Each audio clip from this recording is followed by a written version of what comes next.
بسم اللہ الرحمن الرحیم۔ السلام علیکم ورحمۃ اللہ وبرکاتہ۔ آج الحمدللہ میں آپ کے سامنے ایک ایسا بیان کروں گی کہ زندگی بدل دینے والا بیان پیش کروں گی کہ آج میں چند احادیث مبارکہ پیش کروں گی اور بتاؤں گی کہ ہمارے ہاں ان احادیث کا مفہوم لوگ اپنے پاس سے دو طرح کے لیتے ہیں، جو کہ انتہائی خطرناک بات ہیں۔ خدا کے لیے اپنے آپ کو اس سے بچائیے۔ حدیث نبوی صلی اللہ علیہ وسلم ہے کہ آپ صلی اللہ علیہ وسلم نے 3 مرتبہ فرمایا واللہ لا یؤمن، واللہ لا یؤمن، واللہ لا یؤمن۔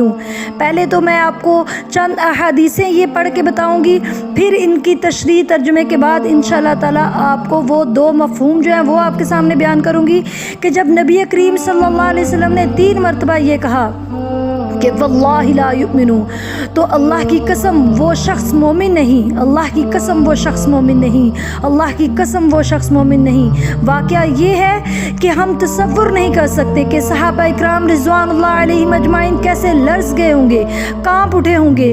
کون وہ بدبخت انسان ہے جس کے بارے میں اللہ کے رسول صلی اللہ علیہ وسلم 3 بار قسم کھا کر کہہ رہے ہیں کہ وہ صاحب ایمان نہیں۔ قیل من یا رسول اللہ صلی اللہ علیہ وسلم، کسی نے ڈرتے ڈرتے پوچھا ہوگا کہ اے اللہ کے رسول صلی اللہ علیہ وسلم کس کے بارے میں ارشاد فرما رہے ہیں؟ اب جواب سنیے، وہ شخص کہ جس کی ایذا رسانی کی وجہ سے، اس کی بد اخلاقی کی وجہ سے اس کا پڑوسی امن میں نہیں ہے، یہ کوئی گناہ کبیرہ ہے۔ آپ کی اور میری نظر میں تو یہ گناہ کبیرہ بھی نہیں، صغیرہ بھی نہیں، کبیرہ صغیرہ تو دور کی بات ہے۔ آپ تو اس کو بس زیادہ سے زیادہ یہی کہیں گے، اور ہم کہیں گے کہ یہ بد اخلاقی ہے، اچھا کردار کا معاملہ نہیں ہے۔ یہ آپ اور میں کبھی بھی نہیں سوچیں گے کہ یہ گناہ ہے، لیکن اس بات پر اللہ کے رسول صلی اللہ علیہ وسلم نے 3 مرتبہ قسم کھائی۔ ایسے بندے کا ایمان نہیں ہے، ہرگز نہیں ہے، خدا کی قسم نہیں ہے۔ اب بتائیے کہ ایمان اور عمل علیحدہ ہو جائیں گے کیا؟ یہ وہ مسئلہ ہے جو امام بخاری نے بیان فرمایا ہے۔ اور سنیے کہ حضرت انس بن مالک رضی اللہ تعالیٰ عنہ نے فرمایا کہ میری والدہ مجھے آپ صلی اللہ علیہ وسلم کے پاس لے کر آئیں اور عرض کی کہ یا رسول اللہ صلی اللہ علیہ وسلم یہ بچہ آپ کے پاس رہے گا، تو آپ صلی اللہ علیہ وسلم نے فرمایا ٹھیک ہے، اور وہ پھر آپ صلی اللہ علیہ وسلم کے خادم خاص بن گئے۔ سبحان اللہ۔ جب حضرت انس رضی اللہ تعالیٰ عنہ آپ صلی اللہ علیہ وسلم کے پاس آئے تو ان کی عمر 9 سال تھی، اور جب آپ صلی اللہ علیہ وسلم کی وفات ہوئی تو ان کی عمر 19 سال تھی۔ 10 برس حضور صلی اللہ علیہ وسلم کی خدمت میں رہے۔ تو پہلے تو آپ حضور صلی اللہ علیہ وسلم کے اخلاق کی گواہی وہ جو دے رہے ہیں وہ سنیے۔ میں نے ان کے بارے میں اس لیے بتایا کہ انہوں نے 10 سال کا عرصہ حضور صلی اللہ علیہ وسلم کی خدمت میں گزارا، اور وہ فرماتے ہیں کہ میں 10 برس حضور صلی اللہ علیہ وسلم کی خدمت میں رہا، لیکن میں نے کبھی بھی ڈانٹ ڈپٹ تو کجا، لیکن آپ صلی اللہ علیہ وسلم نے کبھی مجھے غصے سے بولا تک نہیں ہے۔ تو حضرت انس رضی اللہ تعالیٰ عنہ کہتے ہیں کہ میں اگر کوئی کام نہ کرتا تو حضور صلی اللہ علیہ وسلم اس کو خود کر لیتے، لیکن کبھی مجھے کچھ نہیں کہا۔ تو یہ تو ہے ایک آقا کی حیثیت سے حضور صلی اللہ علیہ وسلم کا اخلاق۔ اور دیکھیں پھر اب ان صحابی کی حضور صلی اللہ علیہ وسلم کے بارے میں گواہی سنیے جنہوں نے 10 سال کا عرصہ حضور صلی اللہ علیہ وسلم کے ساتھ گزارا۔ فرماتے ہیں کہ شاید ہی کبھی ایسا ہوا ہو کہ حضور صلی اللہ علیہ وسلم نے خطبہ فرمایا ہو اور یہ الفاظ نہ ہوں کہ لا ایمان لمن لا امانت لہ ولا دین لمن لا عہد لہ۔ جس شخص میں ایمانداری نہیں اس کا کوئی ایمان نہیں، اور جس میں وہ کیا کہتے ہیں کہ ایفائے عہد نہیں اس کا کوئی دین نہیں۔ بنا پھرتا ہو وہ دیندار صاحب ایمان، اور امتی حضور صلی اللہ علیہ وسلم کا ایمانداری نہیں تو ایمان نہیں، ایفائے عہد نہیں تو دین نہیں۔ کس کا فرمان ہے؟ کسی آج کے مفتی کا نہیں کہ آسانی سے آپ چاہیں اور رد کر دیں، یہ میرے سہنے نبی صلی اللہ علیہ وسلم کا فرمان ہے۔ اور سنیے پھر ایک متفق علیہ روایت ہے بخاری اور مسلم شریف کی کہ حضرت ابو ہریرہ رضی اللہ تعالیٰ عنہ بیان فرماتے ہیں کہ آپ صلی اللہ علیہ وسلم نے ارشاد فرمایا کہ نہیں ممکن کہ کوئی ایمان والا ہو اور زانی ہو، اور نہیں ممکن کہ کوئی ایمان والا ہو اور چور ہو، نہیں ممکن کہ کوئی ایمان والا ہو اور وہ شرابی ہو۔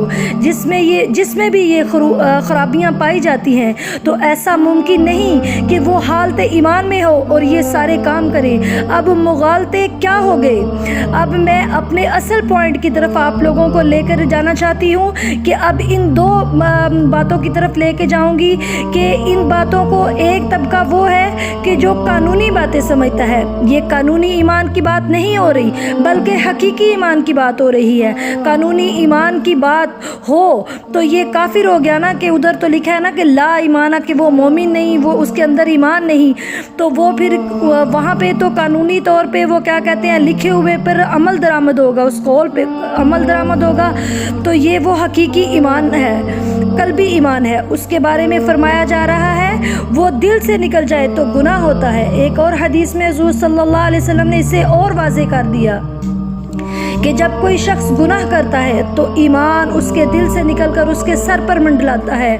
جیسے پرندہ ہو، اگر توبہ کر لے بندہ تو واپس ایمان جو ہے وہ اس کے اندر آ جاتا ہے دل میں. اگر انسان کو توبہ کی توفیق نہیں ہوتی تو ایمان اس سے رخصت ہو جاتا ہے، نعوذ باللہ.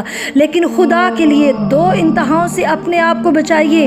ایک انتہا یہ کہ اس حدیث کی بنا پر آپ دوسروں کو کافر قرار دیتے ہیں. یہ غلطی کس سے ہوئی؟ خوارج سے ہوئی. نبی کریم صلی اللہ علیہ وسلم کے زمانے میں خوارج سے یہی غلطی ہوئی.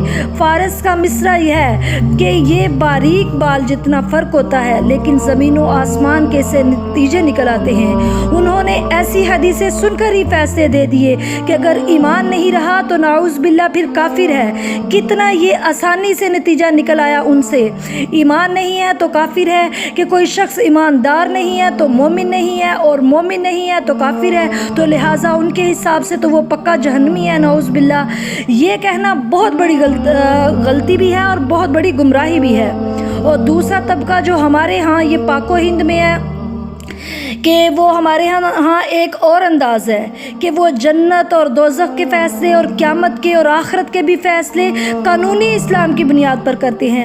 انہیں یہ سمجھ لینا چاہیے کہ یہ قانونی اسلام دنیا میں مفید ہوتا ہے لیکن آخرت میں جو ایمان مفید ہے وہ کیا ہے؟ یقین والا ایمان ہوگا جو فائدہ دے گا بندے کو. یہ چیز ذہن سے نکل گئی اور برا نہ مانیے. یہ چیز اکثر برے صغیر یہ جو پاک و ہند کے مسلمان ہیں ان کے ذہن سے نکل گئی. وہ یہ سمجھتے ہیں کہ ہمارے پاس تو یہ سرٹیفکیٹ ہے کہ ہم مسلمان ہیں تو صاحب ایمان ہیں، صاحب ایمان ہیں بغیر عمل کیے تو جنت ہم پہ واجب ہے اور دوزخ ہم پہ حرام ہے.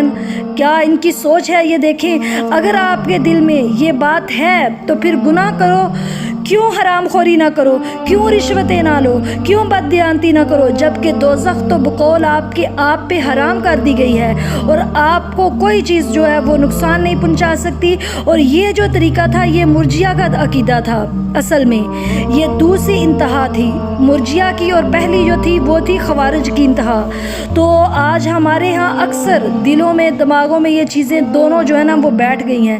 تو لہٰذا ان دونوں چیزوں سے بچ کے ایک طبقہ کفر کا فتویٰ لگا رہا ہے اور دوسرا طبقہ ہر سنگین ترین گناہ کے باوجود توبہ کیے بغیر، گناہ چھوڑے بغیر ہی جنت اپنے اوپر واجب سمجھ رہا ہے. تو لہٰذا ان چیزوں کو سمجھیں کہ فتوے لگانا بھی ہے وہ اب سوچ سمجھ کے کیجیے. اللہ ہمیں دین کی صحیح سمجھ عطا فرمائے.